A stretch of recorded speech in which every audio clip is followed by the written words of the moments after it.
7 habit of highly effective people एक international best seller book है। एक किताब कैरेक्टर इंप्रूव करने पे फोकस करती है। ज्यादातर किताबें आपको इस बारे में बताती है कि दोस्त कैसे बनाएं या लोगों को कैसे इंप्रेस करें, मगर 7 हैबिट आपको सबसे पहले एक इफेक्टिव इंसान बनने पर फोकस करती है। अगर आपकी पर्सनालिटी अच्छी है तो बेशक आप भी एक इफेक्टिव इंसान बन सकते हैं, मगर वो बस थोड़े टाइम के लिए ही होगा। लोगों को जल्द ही पता चल जाएगा कि आपके हर काम के पीछे कोई ना कोई मतलब है। तो एक हाईली इफेक्टिव इंसान कौन होता है? एक हाईली इफेक्टिव इंसान वो होता है जिसका कैरेक्टर अच्छा हो। अगर आपका कैरेक्टर अच्छा है तो वो आपके साथ लाइफ टाइम तक रहेगा। आप अपने आसपास के लोगों को इन्फ्लुएंस करते रहेंगे। क्या आपकी कभी अपने किसी रिश्तेदार या पार्टनर के साथ अनबन हुई है? हुई हो तो किसी से ये उम्मीद रखना कि वे बदले, इससे पहले आपको खुद को बदलना होगा। क्या आपको लगता है कि आप में खुद को इम्प्रूव करने की क्वालिटी है? एक हाईली इफेक्टिव इंसान के दूसरे लोगों के साथ भी अच्छे रिलेशन होते हैं। वो अपने परिवार, रिश्तेदारों, दोस्तों, पड़ोसियों और अपने एम्प्लॉय के साथ मिलजुल कर रहते हैं। एक हाईली इफेक्टिव इंसान कैसे बना जाए, ये आप इस वीडियो को देखकर सीख जाएंगे। जैसे आप एक पेरेंट है तो अपने बच्चों के साथ अपनी रिलेशन को और भी बेहतर बना सकेंगे। यदि आप एक बॉस हैं तो इस वीडियो में ऐसे टिप्स मिलेंगे जिनसे आप और भी अच्छे लीडर बन जाएंगे। इसके लिए एक बात याद रखें कि आपको सबसे पहले अपने अंदर से बदलने की शुरुआत करना होगा। Habit number 1, be productive. Productive बनने का मतलब है कि हमारे आसपास जो भी कुछ होता है जिसे हम बदल नहीं सकते, जैसे नेचर, लॉकडाउन, लेकिन हम इस पर कैसे रिएक्ट करते हैं ये हमारे हाथ में होता है। प्रोडक्टिव होने का मतलब है कि दूसरे लोग चाहे जो भी ओपिनियंस दे या जैसे भी उनका बिहेवियर हो, हमें उससे अफेक्ट नहीं होना है। जब लोग हमारे बारे में कुछ बुरा बोलते हैं तो कमी हमारे अंदर नहीं बल्कि उनमें होती है। जो निगेटिव बात को आपके बारे में बोलते हैं उससे उनके खुद के निगेटिव व्यू का पता चलता है कि वे दुनिया को किस नजर से देखते हैं। एक प्रोडक्टिव इंसान बुरे से बुरे हालात में भी बगैर कोई कंप्लेन किए अपना काम करता रहता है। इसके अपोजिट होते हैं रिएक्टिव इंसान। जो लोग रिएक्टिव होते हैं वो अपने एनवायरनमेंट से बहुत जल्दी अफेक्ट हो जाते हैं। अगर उनके साथ कुछ बुरा होता है तो वे खुद ही निगेटिव इंसान बन जाते हैं। किसी दूसरे इंसान का बिहेवियर आपको कंट्रोल नहीं कर सकता। एक रिएक्टिव इंसान का मूड टीवी की तरह होता है जिसका रिमोट कंट्रोल दुनिया के हाथों में है। जब भी कोई चाहेगा वो उस रिएक्टिव इंसान का मूड चेंज कर सकता है, लेकिन एक प्रोडक्टिव इंसान वो है जिसने अपने मूड का रिमोट कंट्रोल अपने पास रखता है। एक प्रोडक्टिव इंसान को कोई फर्क नहीं पड़ता है कि दूसरे उसके बारे में क्या बोल या सोच रहे हैं। प्रोडक्टिव इंसान को कोई हर्ट नहीं कर सकता।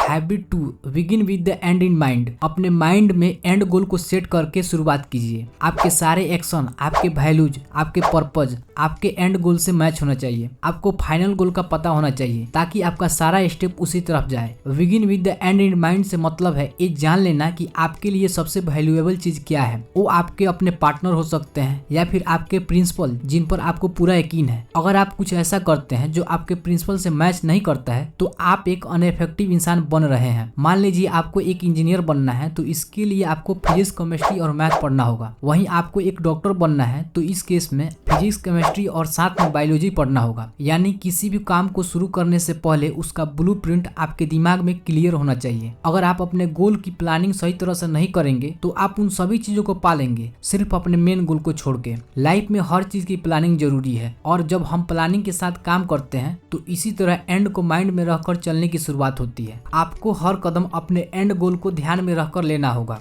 Habit 3, put first things first. सबसे पहले जरूरी कामों को करने का मतलब सिर्फ टाइम मैनेजमेंट नहीं होता बल्कि सेल्फ मैनेजमेंट भी होता है। हम सभी के अंदर सेल्फ अवेयरनेस होता है, इसलिए जब हमें लगता है कि हम कोई गलत काम कर रहे हैं तो हम उसे तुरंत चेंज कर सकते हैं। जब हमें बहुत से काम करने होते हैं तो सबसे पहले हमें अपनी प्रायोरिटी सेट करनी चाहिए। कई लोग प्लानिंग करते हैं, टू डू लिस्ट बनाते हैं ताकि उन्हें सारी कामें याद रहे, लेकिन इसके बावजूद कई बार हम अपने सबसे जरूरी काम को टाइम पे कंप्लीट नहीं कर पाते हैं। जब आपकी प्रायोरिटीज पूरी तरह सेट नहीं होती है तो सेल्फ डिसिप्लिन आपकी प्रॉब्लम नहीं है, बल्कि प्रॉब्लम ये है कि आपने अपनी प्रायोरिटीज को दिल और दिमाग में बैठाया ही नहीं। आपने ये सोचा ही नहीं कि आपकी टॉप प्रायोरिटीज क्या है। इसके बारे में जरा सोचिए। आप इसके लिए टाइम ले सकते हैं। ये चीज आपको ज्यादा मोटिवेट करेगा, क्योंकि टाइम मैनेजमेंट करना मुश्किल नहीं है बल्कि खुद को मैनेज करना बहुत ज्यादा मुश्किल है। अगर आपके पास करने को ढेर सारा काम है तो उन कामों को ना बोल दीजिए जो आपकी प्रायोरिटीज का हिस्सा नहीं है। अगर आप अपनी प्रायोरिटीज अपने दिल और दिमाग में अच्छे से प्लान कर लेंगे तो आपके लिए बाकी चीजों को ना कहना आसान हो जाएगा और आपकी जरूरी काम समय पे पूरा हो जाएगी।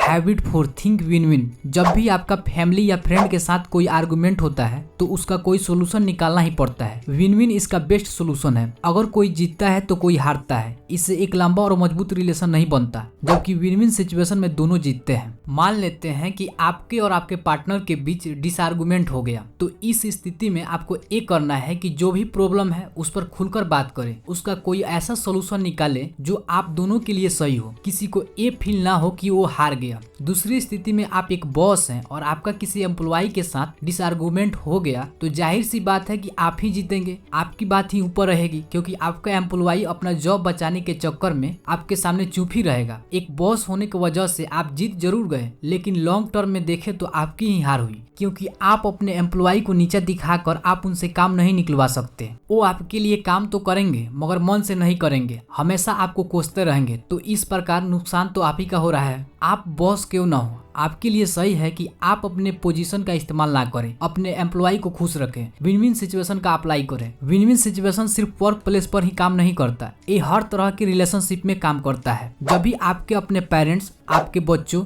दोस्त या पड़ोसियों के साथ कोई बात विवाद होता है तो विन विन सिचुएशन को जरूर अप्लाई करें और आप देखेंगे कि सारी प्रॉब्लम कैसे सोल्व हो गई और आपके रिश्ते में और भी ज्यादा ट्रस्ट और प्यार आएगा। Habit number 5, seek first to understand then to be understood. क्या आपको याद है कि लास्ट टाइम कब किसी ने आपसे अपनी प्रॉब्लम शेयर की थी और क्या आपने उनकी बात सच में सुनी भी थी? क्या आपने एडवाइस देने से पहले उनकी फीलिंग को समझा था? पहले आप दूसरों को समझने की कोशिश करें और फिर उनसे उम्मीद करें कि वो आपकी बात समझे। ये कम्युनिकेशन मजबूत करने का अच्छा तरीका है। किसी के साथ कम्युनिकेट करने का बेहतरीन तरीका ये है कि पहले हम ये समझने की कोशिश करें कि आखिर सामने वाला कहना क्या चाहता है। जब आप खुद को सामने वाले की सिचुएशन में रहकर सोचते हैं तभी आप सही तरीके से समझ पाते हैं कि सामने वाला इंसान कहना क्या चाहता है। जब आप बात को सही से नहीं सुनते हैं तो आप सामने वाले इंसान की फीलिंग के बारे में नहीं समझ पाते हैं और तुरंत रिप्लाई दे देते हैं कि अगर मैं तुम्हारी जगह होता तो ये करता है, या मेरी बात मान के देखो, अरे ये बहुत छोटी सी बात है। लेकिन हम कभी ये समझने की ट्राई नहीं करते हैं कि सामने वाला इंसान फील क्या कर रहा है। जब हम लोगों के फीलिंग का ध्यान नहीं रखेंगे तो लोग हम पर यकीन नहीं करेंगे और ना ही कभी हमारे पास अपनी प्रॉब्लम शेयर करने आएंगे। अगर आप सच में किसी का हेल्प करना चाहते हैं तो सबसे पहले उन्हें समझने की कोशिश करें। ऐसा करके आप उनका ट्रस्ट जीत लेंगे।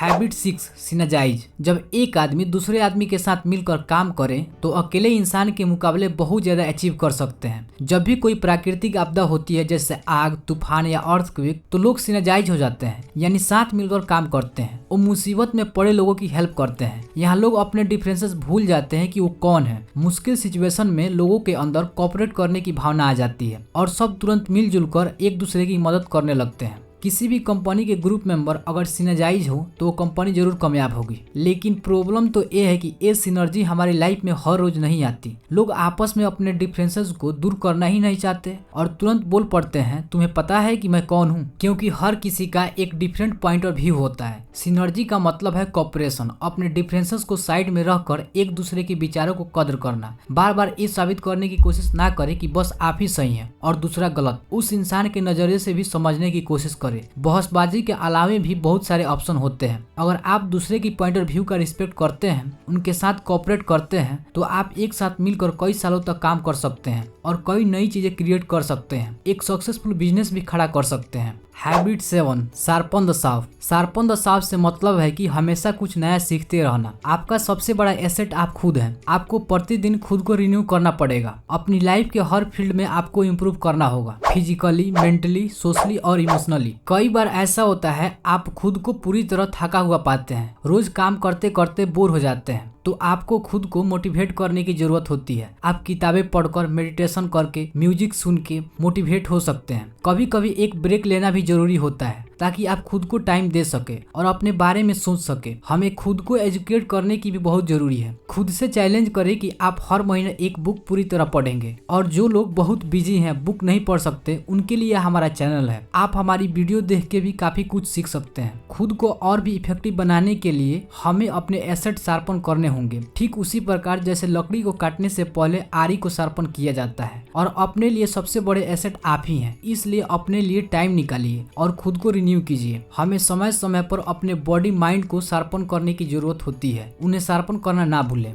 चलिए एक बार सातों हैबिटों को शॉर्ट में समराइज कर देते हैं। Habit number 1, be productive. Habit 2, being with the end in mind. Habit 3, put the first thing first. Habit 4, think win win. Habit 5, seek first to understand then to be understood. Habit 6, synergise. Habit 7, sharpen the shaft. इसी के साथ ये summary समाप्त होती है। Video अच्छी लगी तो वीडियो को लाइक और चैनल को सब्सक्राइब कर दीजिए और कमेंट करके बताइए कि अगले वीडियो में आप किस बुक का समरी देखना पसंद करेंगे।